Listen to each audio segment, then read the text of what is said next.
Welcome back बच्चों on your channel PNC अड्डा। आज हम आपके लिए लेके आए हैं मैग्नेटिज्म यूनिट सेकंड। आपका क्लास एनसीईआरटी क्लास 12th। आपका काफ़ी अच्छा स्कोरिंग चैप्टर है ये in the terms of your IIT JEE neat and even in terms of your class 12th। तो बहुत ही इंटरेस्टिंग बनाने जा रहे हैं आपका मैग्नेटिज्म। तो पूरी सीरीज लेके आएंगे, जुड़े रहिएगा वीडियो के साथ। चलिए स्टार्ट करते हैं। तो बच्चों क्लास 12th मैग्नेटिज्म में हम जो मैग्नेटिज्म पढ़ते हैं that is due to the current carrying wire. हम आपको ये बताएंगे इसमें कि एक करंट कैरिंग वायर आपका ऐसा मैग्नेट बिहेव करता है। एक करंट कैरिंग का वायर के आसपास अपने एक ऐसा फील्ड जनरेट करता है जिसको हम बोलते हैं मैग्नेटिक फील्ड। तो चलिए स्टार्ट करते हैं। सपोज हमसे ये बोला कि सबसे पहले एक्सपेरिमेंट जो हुआ जिसका नाम था ऑयस्टेड एक्सपेरिमेंट। उन्होंने क्या देखा बच्चों, देखा कि जैसे उनके पास एक करंट कैरिंग वायर थी, उसमें करंट फ्लो कर रहा था। तो उन्होंने क्या करा, एक वो चार्ज पार्टिकल लाए, क्यू चार्ज पार्टिकल लाए, इसके आसपास इसके पड़ोस में लाए। तो क्या देखा गया, जब तक ये रेस्ट में था, जब तक ये चार्ज पार्टिकल आपका रेस्ट में था तो ये डिफ्लेक्ट नहीं हुआ, मतलब ये रेस्ट का रेस्ट में ही रहा। पर लेकिन जैसे ही हमने इसको कोई वी वेलोसिटी दी, तो ये डिफ्लेक्ट हो गया। मतलब ये जाना स्ट्रेट चाहिए था लेकिन ये ऐसे न जाके कि कुछ ऐसा चला गया। तो ये ऐसा क्यों गया, इसके पाथ में डिफ्लेक्शन क्यों आया? इसके पाथ में इसलिए डिफ्लेक्शन आया क्योंकि बच्चों इसमें कुछ ना कुछ फोर्स लगा। जब ये किस में हुआ, जब इसको क्या मिली थी, वेलोसिटी मिली, यानी मूविंग चार्ज में आपका फोर्स लगा। इससे पहले जब तक ये रेस्ट में था तो इस पे एफ नेट 0 था। इसका मतलब है जब चार्ज क्यू आपका जब रेस्ट में था तो ये स्ट्रेट चला था, यानी ये रेस्ट में था, तो इसमें आपका जो एफ था इसमें फोर्स 0 था। लेकिन जब ये आपका क्यू मोशन में आया, किस में आया बच्चों, मोशन में आया, तो ये इस पे एक फोर्स लगा, तो एफ नेट इस आपका नॉट इक्वल टू 0 रहा। नॉट इक्वल टू 0 इसका मतलब इसमें कुछ ना कुछ तो फोर्स लगा, और यही जो फोर्स लगा इसी को हमने बोला बच्चों मैग्नेटिक फोर्स। क्योंकि आपको पता है कि इलेक्ट्रोस्टैटिक फोर्स जो हम पढ़ते हैं, इलेक्ट्रोस्टैटिक फोर्स आपका लगता है हमेशा चार्जेस जब रेस्ट में होते हैं। अगर यही चार्ज अगर रेस्ट में होता तो इसमें लगता है इलेक्ट्रोस्टैटिक फोर्स। इलेक्ट्रोस्टैटिक फोर्स होता है कितना, हमारा Q टाइम्स ऑफ E। तो इसका मतलब है इस करंट कैरिंग वायर ने आपकी कोई इलेक्ट्रिक फील्ड जनरेट नहीं करी। क्या जनरेट किया, एक ऐसी फील्ड जनरेट करी जिसने फोर्स लगाया इसमें, जिसके कारण ये डिफ्लेक्ट हुआ, और इस फील्ड को ही बोला हमने बच्चों मैग्नेटिक फील्ड। तो मूविंग चार्ज पार्टिकल में अगर हम करंट कैरिंग कंडक्टर के आसपास अगर कोई मूविंग चार्ज लाएं तो उस पर फोर्स लगता है, and this force is due to a field, and this field was known as magnetic field. मतलब इस करंट कैरिंग वायर अपने आसपास के एरिया में, इसका जो आसपास का जो एरिया है, इसके चारों तरफ एक ऐसा फील्ड जनरेट कर रहा है जो इस पे फोर्स लगा रहा है, और इसी फोर्स को हमने बोला बच्चों your magnetic field, and the force is known as your magnetic force. तो ये जो पूरी हमने चीज देखी, ये आपका एक्सपेरिमेंट था, हमने एक्सपेरिमेंटल ऑब्जर्वेशन से देखा। अब फाइनली फिर क्या क्या गया, फिर जैसे ही अगर ये करंट हमने फ्लो करा तो हमने क्या क्या करा, ऑस्टेड ने क्या करा, इसके आसपास वो मैग्नेटिक कंपास लाए। मैग्नेटिक कंपास जो आपको, जिसमें आपका पता होगा आपके पास मैग्नेटिक कंपास क्या होता है, एक ऐसा कंपास होता है जिसमें एक नीडल होती है, जहाँ पे जिस पॉइंट को मैग्नेट होता है या मैग्नेटिक फील्ड लाइंस होती हैं या उस साइड को अपनी नीडल्स क्या करता है, पॉइंट करता है। तो जब हम इसके क्रॉस एक मैग्नेटिक नीडल लाए तो इसने पॉइंट करा, इसने क्या करा, डिफ्लेक्शन शो करा इस डायरेक्शन में। तो डिफ्लेक्शन शो करने का मतलब है कि इसके आसपास कुछ एक ऐसी फील्ड है जिसको हम बोल रहे हैं मैग्नेटिक फील्ड। वहीं हमने जब इस करंट को रिवर्स करा, सपोज अभी तक हमने आपका करंट नीचे से ऊपर को बह रहा था, अब आपका करंट हमने जब रिवर्स करा तो मैग्नेटिक नीडल जो थी वो भी आपकी डायरेक्शन क्या हो गई, इसकी रिवर्स हो गई। यानी on reversing the direction of current the magnetic field also changes, the direction of magnetic field changes. तो यहाँ से हमने दो बात ध्यान में रखी कि आपका करंट कैरिंग वायर आपका इलेक्ट्रिक फील्ड जनरेट नहीं करता, जबकि क्या जनरेट करता है, मैग्नेटिक फील्ड जनरेट करता है, जो कि मूविंग चार्जेस पे लगता है, that is known as your magnetic force. अब एंटायर फिजिक्स में हमने यही मैग्नेटिक फील्ड पढ़ना है। तो एंटायर जो हम फिजिक्स पढ़ेंगे यहाँ क्लास 12th में, हम जो पढ़ेंगे आपका मैग्नेटिक फील्ड के बारे में बच्चों, बी। तो इसी बेसिस में आपका क्लास 12th में आपका जो मैग्नेटिज्म है ये दो हिस्सों में बांटा है, इसमें दो डिविजन्स किए हैं। हमने दो तरीके से पढ़ना है इस मैग्नेटिज्म चैप्टर को। मैग्नेटिज्म चैप्टर में बच्चों देखिएगा, मैग्नेटिज्म चैप्टर में हम जो आपको पढ़ाएंगे ये दो तरीके से, कुछ इस तरीके से बटा हुआ है कि पहला तो आप सीखेंगे कि मैग्नेटिक फील्ड कैलकुलेट करना, कि किसी आपको कोई रिंग दे दी, आपको कोई वायर दे दी, आपको कोई लूप दे दिया, तो उसमें कितनी मैग्नेटिक फील्ड है। तो ये बटा है आपको दो भागों में। First is your calculation of magnetic field या डिटर्मिनेशन ऑफ मैग्नेटिक फील्ड, दूसरा है force due to magnetic field. दूसरा हम पढ़ेंगे आपका force due to your magnetic field. ये दो चीजों में पूरा आपका एंटायर मैग्नेटिज्म आपका समाया हुआ है। तो यही दो चीज हम देखेंगे। तो calculation of magnetic field, different आपके सब्सटेंस या सरफेसेस के लिए, डिफरेंट ऑब्जेक्ट्स के लिए आपके लिए कितनी मैग्नेटिक फील्ड आपको लगती है, ठीक है। वहीं हम पढ़ेंगे दूसरा force on due to magnetic field. कोई भी अगर आपके पास करंट कैरिंग वायर है तो वो कितना मैग्नेटिक फोर्स लगाता है। तो ये सब चीज़ें हम देखेंगे इस पूरे एंटायर चैप्टर में। तो ये आपका कुछ बेसिक्स था। तो अब हम बढ़ते हैं इसमें आगे। अब हम आगे बढ़ते हैं बच्चों आपका मैग्नेटिज्म में, दैट इज और बायो-सावर्ट लॉ। बायो-सावर्ट लॉ वही है जो हमने बात करी, हम यहाँ पे डील करेंगे चैप्टर में। एक तो कैलकुलेशन ऑफ मैग्नेटिक फील्ड, दूसरा फोर्स। तो पहले हम चल रहे हैं कैलकुलेशन ऑफ मैग्नेटिक फील्ड। किसी भी current carrying wire, Biot-Savart law उन्होंने क्या क्या कहता है देखिएगा। बायो-सावर्ट एक साइंटिस्ट का नाम था, तो उसके अकॉर्डिंग ये लॉ पढ़ा है। सपोज उन्होंने बोला कि सपोज आपके पास कोई करंट कैरिंग वायर है, या आपके पास वायर है जिसमें करंट आपका कुछ नीचे से ऊपर को इस तरीके से फ्लो कर रहा है। हमने कहा कोई पॉइंट पी है, सपोज हमने ये पॉइंट पी लिया, इससे पी पॉइंट की दूरी पे, और हमने बोला कि सपोज इसकी जो दूरी है, पी पॉइंट की दूरी है, दैट इज इससे आपकी इस पॉइंट से है आपकी R. The distance between this and your this is your R, and suppose this wire is your X Y wire है। तो इसमें हम एक चीज़ कॉमन लेते हैं बच्चों, एक चीज़ हम लेते हैं, that is your current element D L. इसको आप ध्यान में रखिएगा, current element D L, current element D L. Basically बच्चों करंट एलिमेंट क्या है बच्चों, आपको ये पता है, हमने कल इलेक्ट्रिसिटी में आपको ये बताया कि current is your scalar quantity. इस करंट है आपकी स्केलर क्वांटिटी, लेकिन इसके पास डायरेक्शन तो है। अब डायरेक्शन है तो जिसके कारण ये वेक्टर नहीं कहलाती, डायरेक्शन होने के बावजूद भी ये वेक्टर नहीं कहलाती है। लेकिन हमें एक ऐसी क्वांटिटी का इजाद कर दिया, या हमने एक ऐसी क्वांटिटी लेट कर ली कि जो कि करंट की डायरेक्शन में है। तो DL is your current element जो कि करंट की डायरेक्शन में है, और ये होती है वेक्टर क्वांटिटी, और इसको हम बोलते हैं वेक्टर। हमको ये पता है कि करंट आपका वेक्टर तो नहीं है, स्केलर है। अब क्योंकि स्केलर है, हालांकि इसके पास डायरेक्शन, तब भी ये स्केलर है, क्योंकि ये आपका पैरेललोग्राम लॉ को फॉलो नहीं करता। ये हमने आपके किर्चॉफ लॉ में भी देखा था। तो इसीलिए इसी के पैरेलल हमने एक दूसरी क्वांटिटी का इजाफ कर दिया, that is your DL, this is known as your current element. तो इसकी डायरेक्शन भी सेम होती है as the direction of current.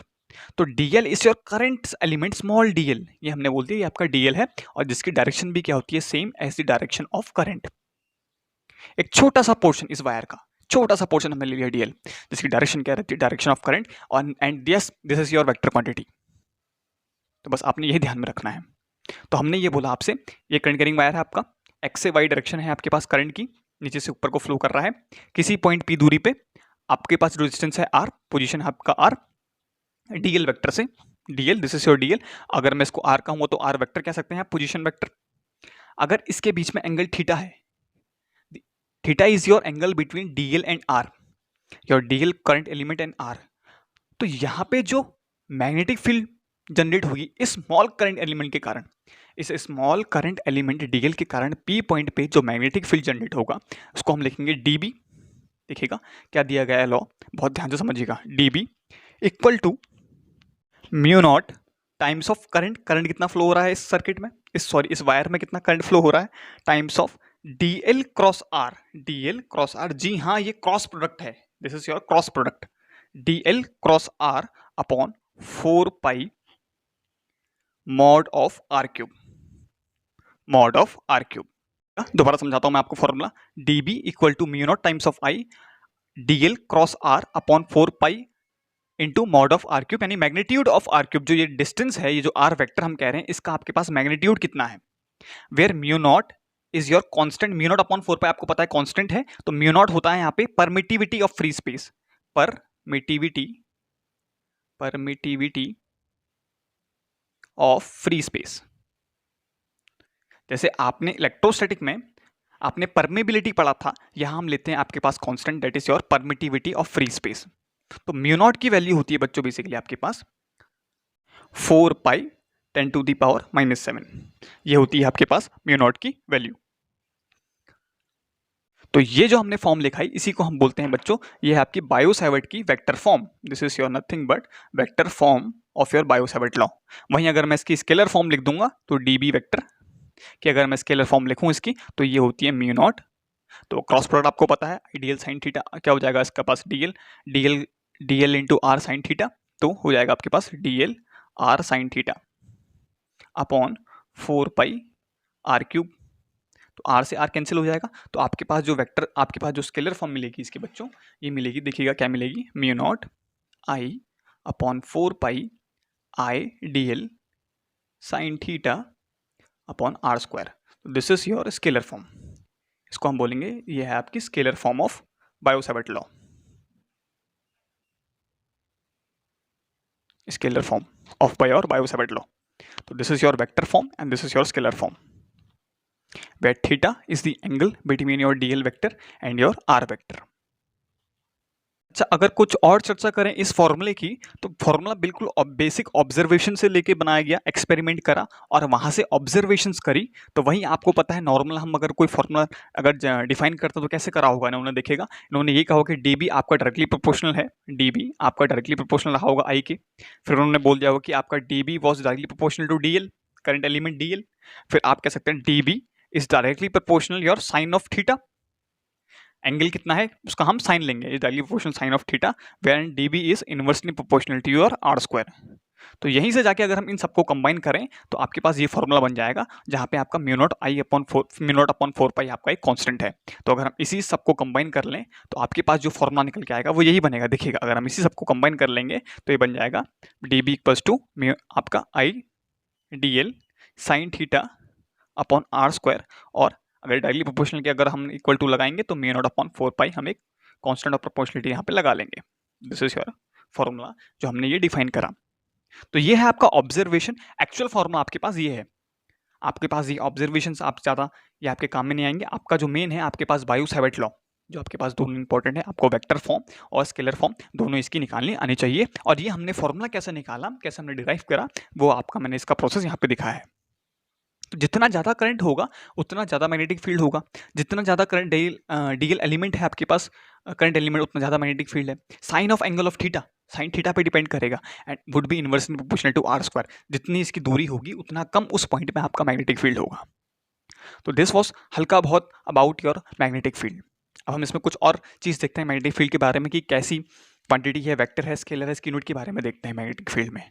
तो आई होप सो आपको अभी तक इतना बायो-सावर्ट लॉ समझ में आया होगा। कुछ नहीं है, बेसिक है आपके पास बायो-सावर्ट लॉ। तो अगर हम बात करें मैग्नेटिक फील्ड की, मैग्नेटिक फील्ड की, तो सबसे पहली चीज़ ये कैसी क्वांटिटी है, सबसे पहली चीज़ है आपकी vector quantity. This is a vector quantity, vector quantity. अब वेक्टर है तो हम इसको रिप्रेजेंट करते हैं मैग्नेटिक फील्ड को बी, तो बी के ऊपर आप लगा देंगे वेक्टर साइन। बात करते हैं इसकी यूनिट्स की, यूनिट की। इसकी एक बहुत अच्छी बहुत खूबसूरत यूनिट है टेस्ला। आपको पता होगा टेस्ला, इलॉन मस्क जो लाने वाले हैं अपनी टेस्ला लॉन्च कर दी है उन्होंने, इंडिया में आ रही है आपकी टेस्ला। तो वही टेस्ला से इंस्पायर्ड है उनकी कंपनी भी, वही टेस्ला, निकोलस टेस्ला के नाम से आपकी ये यूनिट है। तो इन्होंने डिस्कवरी करी थी मैग्नेटिक फील्ड की, तो इन्हीं के नाम से टेस्ला, इसको हम रिप्रेजेंट करते हैं कैपिटल टी से, टेस्ला। और दूसरी यूनिट है इसकी, और हम जिसको हम कहते हैं आपका CGS unit, that is your weber, sorry CGS नहीं, ये आपकी एमकेसी है, वेबर पर मीटर स्क्वायर को हम टेस्ला बोलते हैं बच्चों।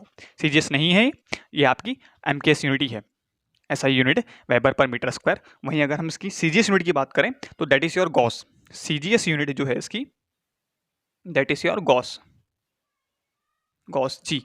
और आपको ये बात भी ध्यान में रखनी है, तो 1 टेस्ला इक्वल टू 10⁴ गॉस। तो ये हैं आपके पास कुछ बेसिक यूनिट्स और क्वांटिटीज़ जो हमने बताया आपको अबाउट योर मैग्नेटिक फील्ड। अगर आपको इसमें कन्फ्यूजन हो रही है कि वेबर पर मीटर स्क्वायर कैसे है यूनिट, तो आपको अभी मैं फिलहाल तो अगर हम इसको आगे फर्दर और डिटेल में डिस्कस करेंगे, आपको ये पता होगा इलेक्ट्रिक फ्लक्स। आपने अगर इलेक्ट्रोस्टैटिक चैप्टर पढ़ा है इस ढंग से तो आपको पता होगा इलेक्ट्रिक फ्लक्स क्या होता है। तो आपको पता है इलेक्ट्रिक फ्लक्स होता था आपका इंटीग्रेशन ई डॉट डी एस को हम बोलते थे इलेक्ट्रिक फ्लक्स, वहाँ हम बोलते थे फाई ई इलेक्ट्रिक फ्लक्स। ये होता था बच्चों आपके पास ई डॉट डी एस। वहीं सेम आपका यहाँ पे हम बात करेंगे मैग्नेटिक फ्लक्स की, phi B is your magnetic flux, phi E is your electric flux. यहाँ पे हम ई को रिप्लेस कर देंगे with B, only with B हमने रिप्लेस करना है। तो यहीं से ये यूनिट निकल के आई weber per metre square, your electric flux की unit is your weber per metre square. तो आपको पता है फ्लक्स की होती है वेबर, अगर मैं यहाँ से मैग्नेटिक फील्ड निकालूं तो फ्लक्स की होती है हो जाएगा phi B upon D S, तो फ्लक्स की आपको पता है ऑलरेडी, वेबर होती है, हम वेबर लेते हैं, तो weber upon ds, ds is your area vector upon metre square, तो weber per metre square.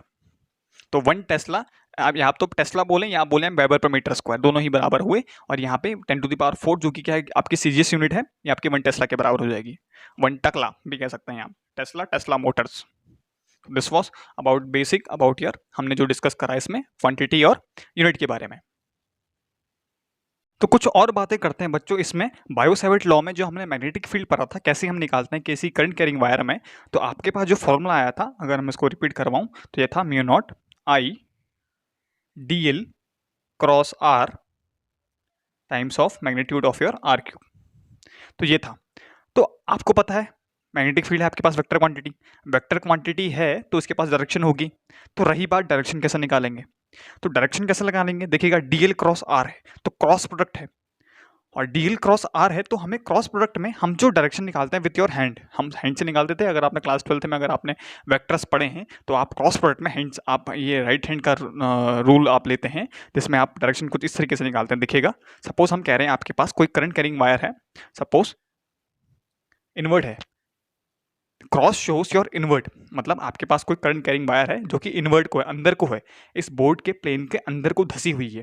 Suppose जैसे ये पॉइंटर है ना, जैसे आप मेरा मार्कर का टिप देख रहे हैं, तो ये तो आउटवर्ड है, बाहर को निकला हुआ है। वैसे अगर मैं इसको रिवर्स कर दूं यानी उल्टा कर दूं तो ये इन्वर्ट हो जाएगा।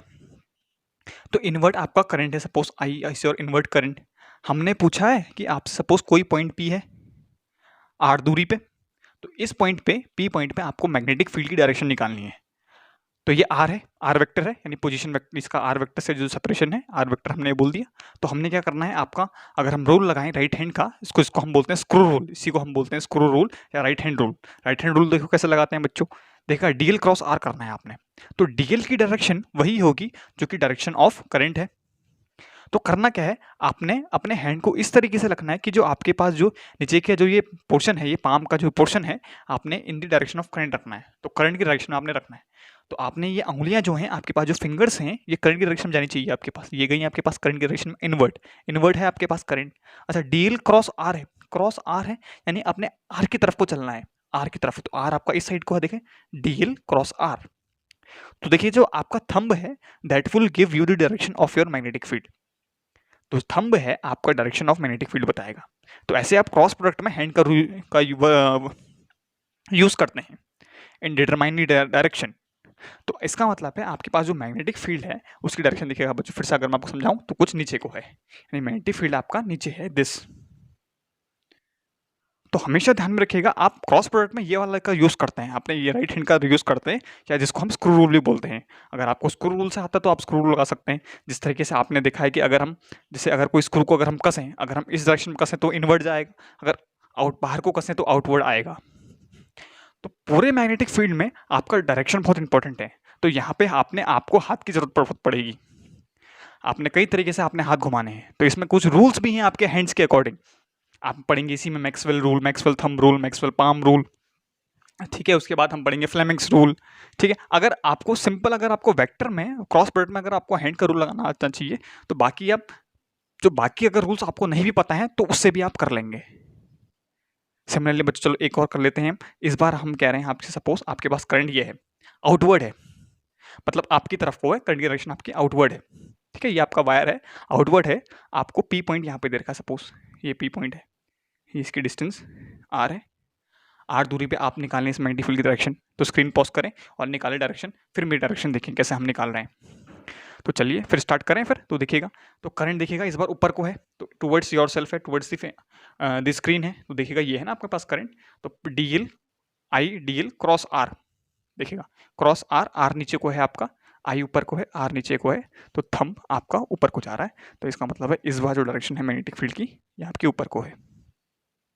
तो thumb will give you direction of magnetic field, simple. Cross product का आप रूल लगा लें इसमें, राइट हैंड का रूल।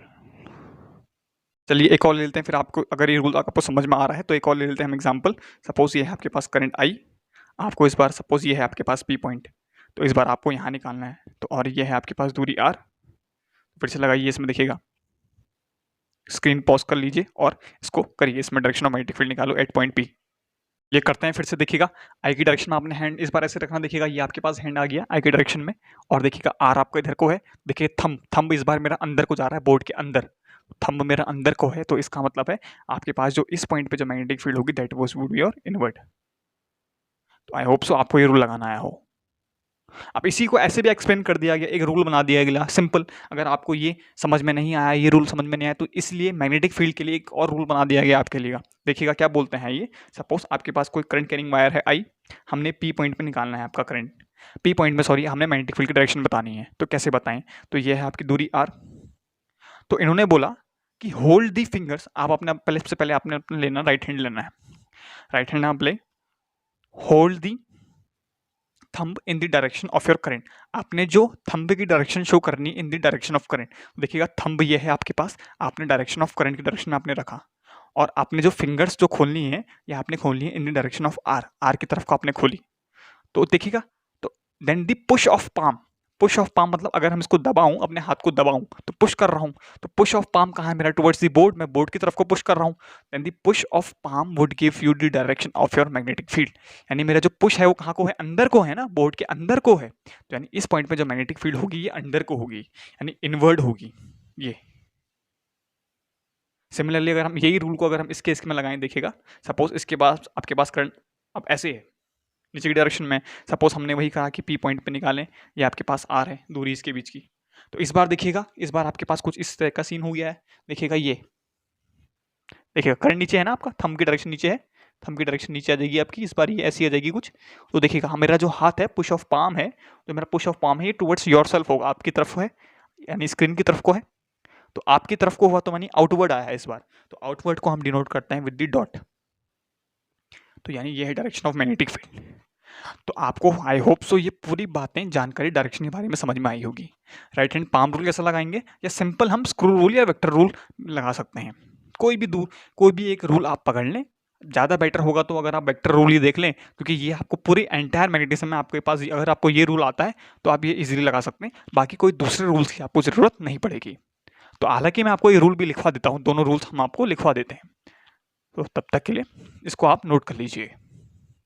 तो देखिए हमने आपको रूल लिखवा दिया है, तो ये क्या बोलता है देखिएगा, अगर हम इसको एलेबोरेटली एक्सप्लेन करें तो if the fingers pointing towards the point at which magnetic field is to be calculated, thumb is in the direction of your current, then the push of palm will give you the direction of your magnetic field at that point। अगर हम thumb को कर रहे हैं in the direction of current, and your जो आपके fingers हैं in the direction at the point at which you have to calculate the magnetic field, then the push of palm, आपका जो पुश ऑफ पाम है ये आपको show करेगा direction of magnetic field. देखिएगा ये हमको डायग्राम दिखाया मैंने, ये थंब था आपके पास, ये फिंगर्स मैंने कल करी, तो पाम आपका पुश करेगा इनवर्ड यानी अंदर को, यानी आपका जो मैग्नेटिक फील्ड होगा एट पॉइंट पी होगा ये क्या होगा आपका इनवर्ट होगा। तो ये आपका रूल है how to find the direction of magnetic field at a point due to a current carrying current, या due to a current carrying wire हम कह सकते हैं। तो इस रूल को आप नोट कर सकते हैं। तो ये था आपका all about your Biot Savart law. अब हम आगे पढ़ेंगे इसमें एप्लीकेशन ऑफ बायो-सैवर्ट लॉ, कहाँ कहाँ पे इसका यूज़ होगा, अलग अलग हम आपके डिफरेंट ऑब्जेक्ट्स में या डिफरेंट हम वायर्स में या डिफरेंट शेप्स के लिए आपका मैग्नेटिक फील्ड निकालेंगे, और जिसमें हमने आपका ये आपका जो पूरा जो वीडियो थी हमने इसमें ये देखा, आपका पहले स्टार्टिंग में हमने डिफाइन करा, हमने मैग्नेटिक फील्ड के बारे में पढ़ा, क्या किस पे लगता है, किस चार्जेस कैसे चार्जेस पे लगता है, उसके बाद फिर हमने बायो-सैवर्ट लॉ लगा, फिर उसमें डायरेक्शन देखी, फिर उसमें हमने कुछ रूल्स पढ़े। तो आज के लिए हम इतना ही पढ़ेंगे, फिर अगली वीडियो में हम आपके लिए लाएंगे application related to your Biot Savart law. तब तक के लिए stay tuned with our videos.